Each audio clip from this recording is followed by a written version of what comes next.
He's big tech's longest-serving CEO. But he doesn't just run the world's most valuable company, chip titan Nvidia. He's also on the front lines of the US-China tech war.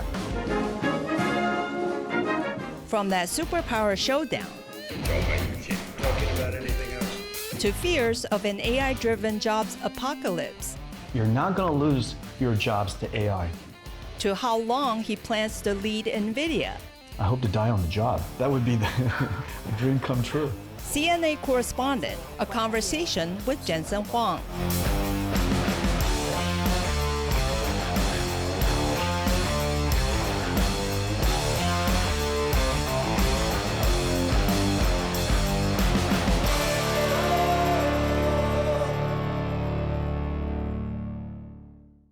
Jensen, thank you so much for joining us. Victoria, it's great to be with you. You were in Beijing with President Trump recently. What are some of your biggest takeaways? First of all, it was a great honor to represent the United States, and it was a great honor for me to accompany President Trump.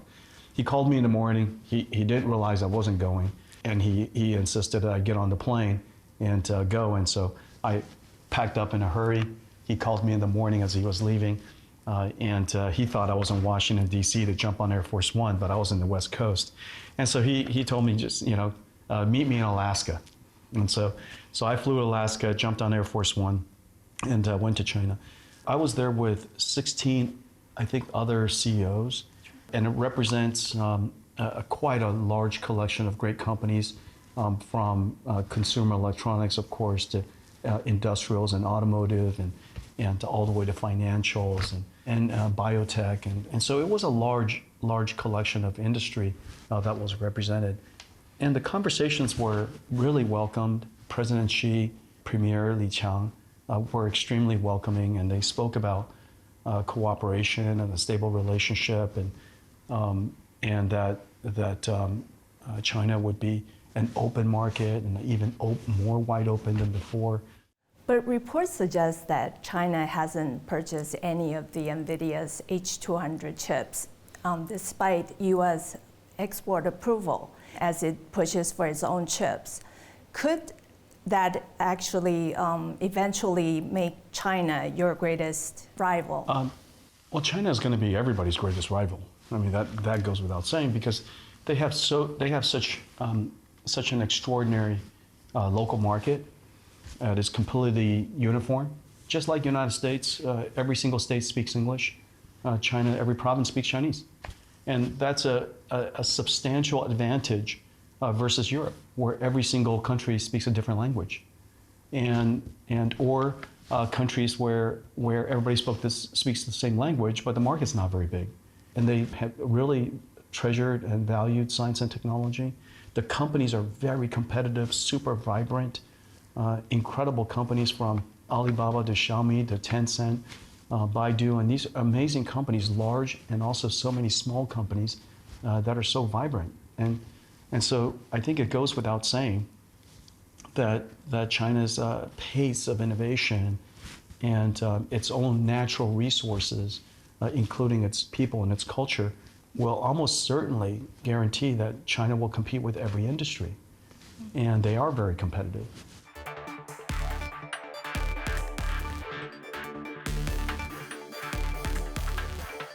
With respect to us, we're not stepping back from China. I would say that the Chinese government, when we were banned from going to China through export controls, it left a vacuum that the Chinese companies were able to fill. And as a result, Huawei and many of the startup companies in China had record years. They are now growing at an incredible pace. And in our absence, even though Nvidia's technology is better, it is, in our absence, available technology is the best you can get, and it's plenty good. I think my only statement was that the Chinese government is understandably, as every government would and should, encourage and want to have conditions for their local companies to be successful. However, I also believe that Nvidia could add an enormous amount of value to the Chinese market. But would you say that we're seeing the rise of two separate AI ecosystems, one led by the US and the other by China? And can they coexist? It is possible that two AI ecosystems are created, but it's not wise. I believe that China and the United States should cooperate in AI, not just compete in AI. And it is possible to do both. I work with so many competitors today. They're competitors of mine, but I also compete with them on the one hand, and we cooperate greatly on the other hand, because we want what's in the best interest of the industry. We want what's in the best interest of the market.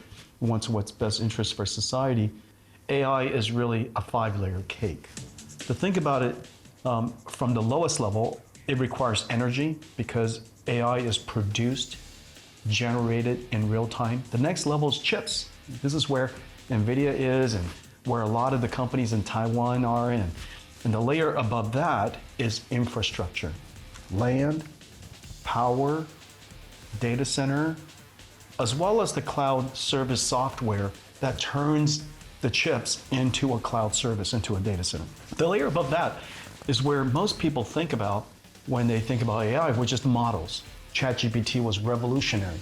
But then above that, ultimately, that's the most important, which is how does all of this AI technology impact society in a positive way? And so that would be applications. For China, NVIDIA's technology competes with one layer of the 5-layer cake. When NVIDIA is participating in China and serving the Chinese market as we have in the past, it supports the expansion of the other 5 layers. It's hard to imagine AI without you and NVIDIA. So can you share with us your vision of this AI revolution and where will we be 5 years from now? The big breakthrough of artificial intelligence is on multiple levels. And even now with Agentic AI, you can take action, use tools. And you've talked about Agentic AI. Now, in simple terms, what is it and how will it change the game? Agentic AI is called Agentic AI for its agency. Agency simply means it has the ability to do things autonomously. And then it would perform, and then it would evaluate, reevaluate, replan, exercise, act again, evaluate, and just keep iterating until it gets the job done. Just like we do. And so it performs the task autonomously, which is the reason why we say it's agents. In the future, these AI agents would also run inside a physical body. For example, a robot. So a robot is essentially a physical AI agent.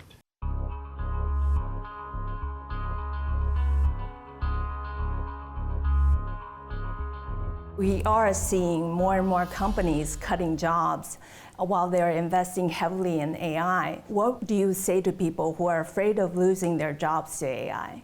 I would say to the people who are worried about losing their jobs to AI, to learn AI. You're not going to lose your jobs to AI.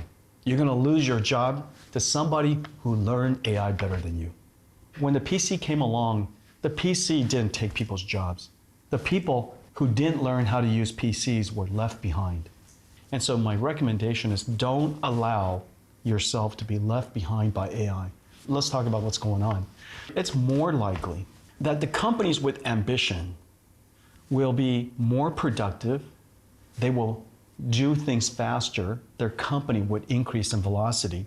As a result, they become larger, more profitable. When they become larger and more profitable, they'll end up hiring more people. And of course, they'll use more AI, but they'll also hire more people. NVIDIA today has AI all over our company. We're hiring more people, we're moving faster, we're more and more ambitious. The type of things that we used to think was going to take 10 years, I now think is going to take 1 or 2 years. And so your ambition has to be elevated by the technology of the time. If you don't engage the technology of your time, you'll just simply be left behind. How would you say that job cuts are inevitable because of AI? It is very likely there will be more jobs in 5 years than there are today. Many more jobs. Some jobs will be different, some jobs will be gone, and many new jobs will be emerged. And I can say that with almost certainty. And the reason for that is this. The GDP of the world has been growing at about 2% per year for 150 years. For 150 years, where there was the Industrial Revolution with electricity, information technology, transportation, steam, manufacturing equipment, all the way to personal computers and internet and cell phones and so on and so forth, and artificial intelligence, it's been on a solid 2% per year. The number of jobs that will be created in the next 150 years is going to be utterly incredible. There's an optimistic future that I imagine, and facts would support my imagination of that future. And I think the narrative that connects AI to job loss, for many of the CEOs that are doing it, it is just too lazy.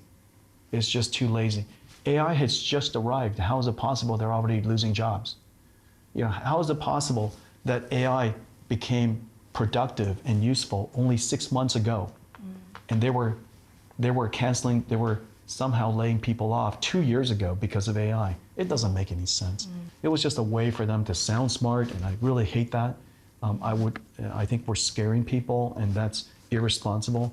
I think we should tell a balanced story, a balanced narrative about the potential of this technology, the importance of advancing it safely, security, guardrailed with necessary social, political, government, industrial policies to ensure that it advances safely. On the other hand, tell a story that's optimistic so that people want to be part of it. What kind of jobs do you envision that AI will create? Well, look at all the jobs that are being created already. AI is a 5-layer cake. It needs energy.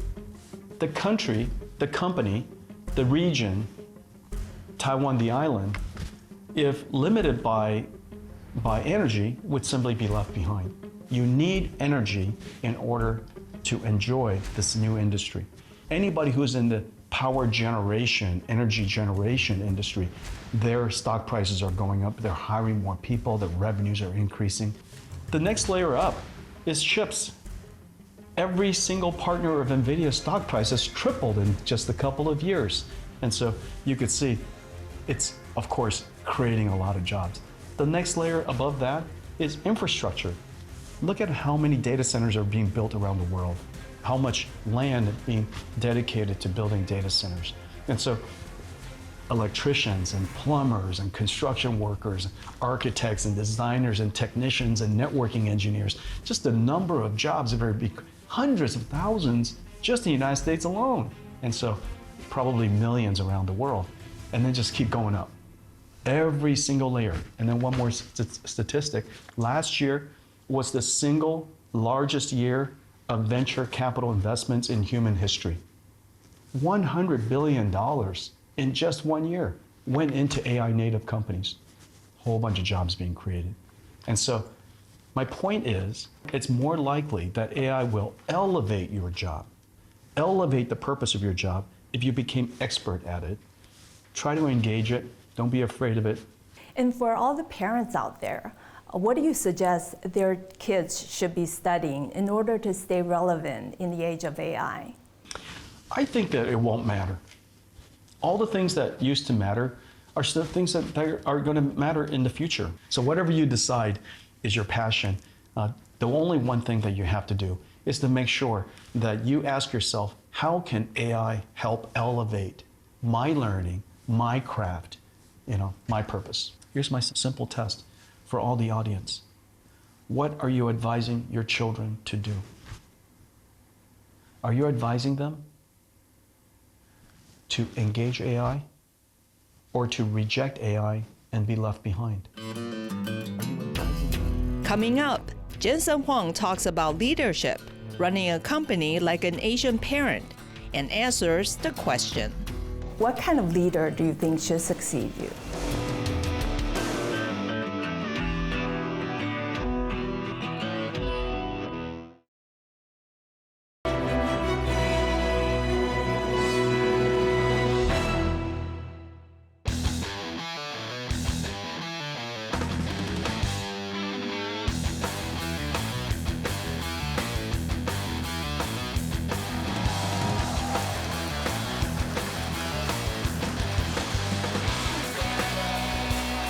4 years ago, 5 years ago, Nvidia was spending about $10–15 billion a year in Taiwan. Now, we're spending 100, going to $150 billion in Taiwan each year. Nvidia spends, at this point, hundreds of billions of dollars in AI infrastructure, and most of our spend is in Taiwan. And so we've invested through the best form of investment, which is business, hundreds of billions of dollars into Taiwan. And we know that Taiwan sits in the center of the global supply chain. What kind of role do you think Taiwan plays in the AI race? Well, Taiwan has the letters AI in it. And so AI is at the center of Taiwan. On the one hand, the supply chain is diversifying around the world. Fabs are being built all around the world. Chip plants, packaging plants, computer plants are being built all around the world. On the other hand, it's growing incredibly here in Taiwan. The energy pressure is high, the land pressure is high, and of course, Taiwan is extraordinary at manufacturing. No region is better prepared for the continued growth of AI than Taiwan, and I absolutely continue to expect Taiwan to grow at an outpaced, a very accelerated pace for many years to come. And also among all the business leaders in Taiwan, I know you're very close to Morris Chang, TSMC founder. And can you describe your friendship? I learn from him every time I'm with him. I was with him last night. Morris and Sophie had my parents, Lori and I, and Madison was with us as well. We're over for dinner. We had a wonderful time together.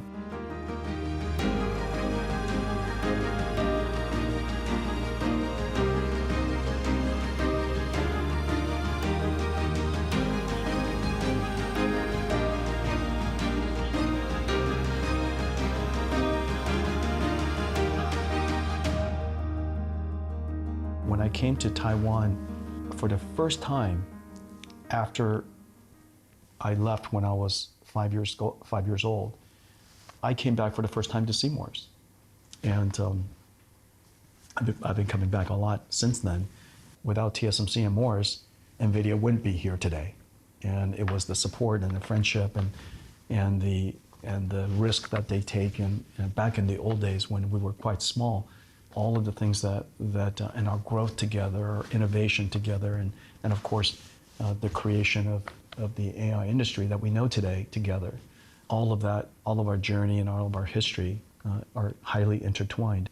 And of course, we have a lot of wonderful life stories to share with each other, and I always treasure my time with him, and we always have a nice glass of whiskey together. Born in Taiwan, lived in Thailand before moving to the US. Mm-hmm. How have those experiences shaped who you are today and the way you lead? I guess we're all the products of our parents. My father is very technical, very precise, does work perfectly, and perfect handwriting, does everything perfectly. His level of craft and precision and just the way he does everything in his life is something that I had the benefit of learning from. And on the other hand, my mom's obsession for details. She has a personality that can't let anything go in a lot of ways. I think I picked up that part of her behavior, and so I can focus on something for a very long time, like Nvidia for 33 years. And they sacrificed a lot leaving Taiwan and left families behind, and they went to Thailand with very little, and they went to the United States with nothing. And so when they went to the United States, we were basically alone. Living in the United States, going from Taiwan is very challenging because the cost of living is so much higher. I think our humble life and just seeing my parents struggle and finding a place in a strange world and the risk that they took so that we can grow up in America and enjoy the American dream and have the opportunities that led to Nvidia today and led to me today. That all of those sacrifices instills a character in you.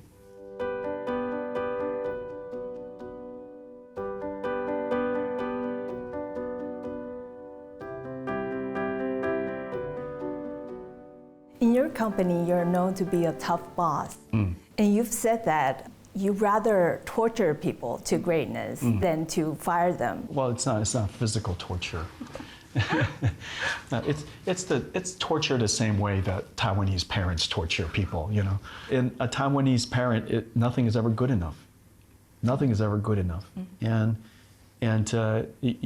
you can't go a day without some criticism. And that's the Taiwanese way. And I'm kind of the same way. You can't show me something without me giving you some criticism. And I guess in a lot of ways that's my form of torture. You know, I will give you my feedback always, immediately. I'll never save it away. Once I give you my feedback, just like a Taiwanese parent, once the feedback is given, you're back to loving the person again. I'm always critical of everybody's work so that I can help them be better. I want them to be better. I know they could be better. And that's where it's coming from. How do your employees respond to that? Well, you know, Nvidia's retention is the best in the world. We have employees that have been with me now for 33 years. And so people don't quit easily from Nvidia. And my job is to create an environment where all of these amazing computer scientists and engineers and supply chain experts can come to Nvidia to do their life's work. And that's my job, to create that condition so that they can realize their dreams, just as they've helped me realize my dreams. And I think that that's ultimately the purpose of leadership, is to create the conditions for other people to realize their dreams, to be part of yours, of course, and to be part of something bigger, but to be able to turn their what is their job, their profession, their craft, hopefully into their life's work. And at Nvidia, you could do that.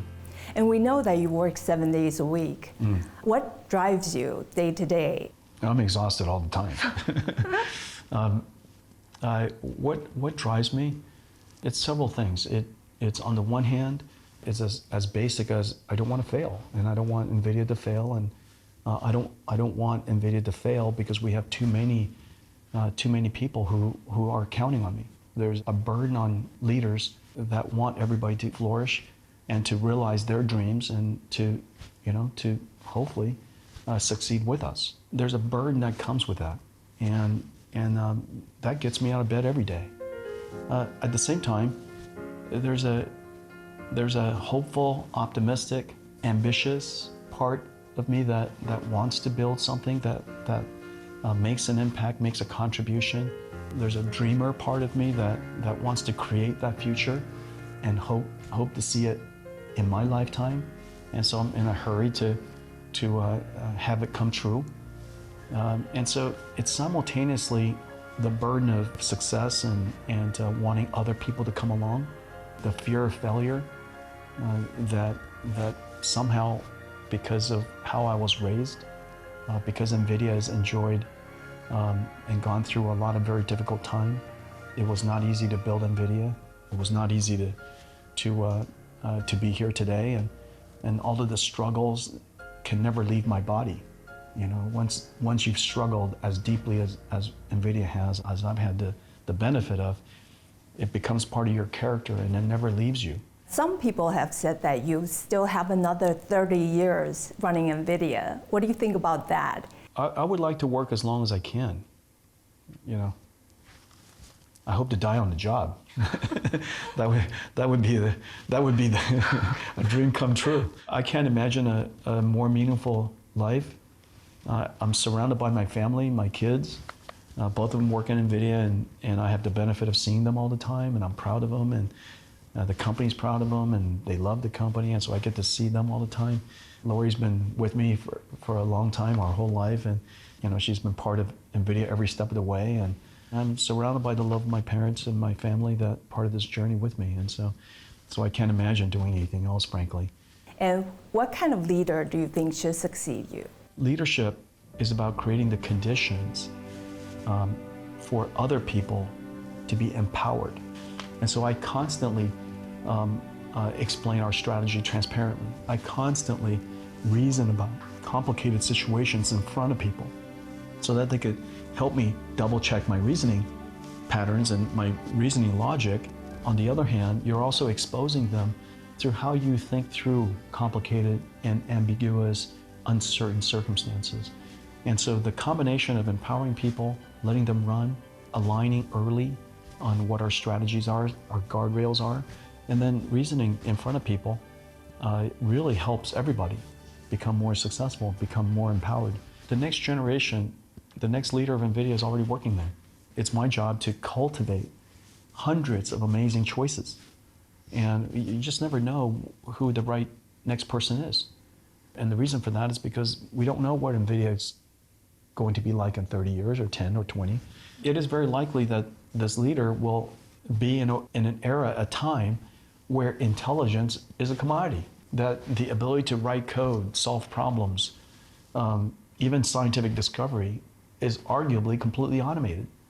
And so therefore, what remains is ambition and character, imagination, and the empathy and generosity and kindness, and the skills, the soft skills that defines a person beyond their intelligence.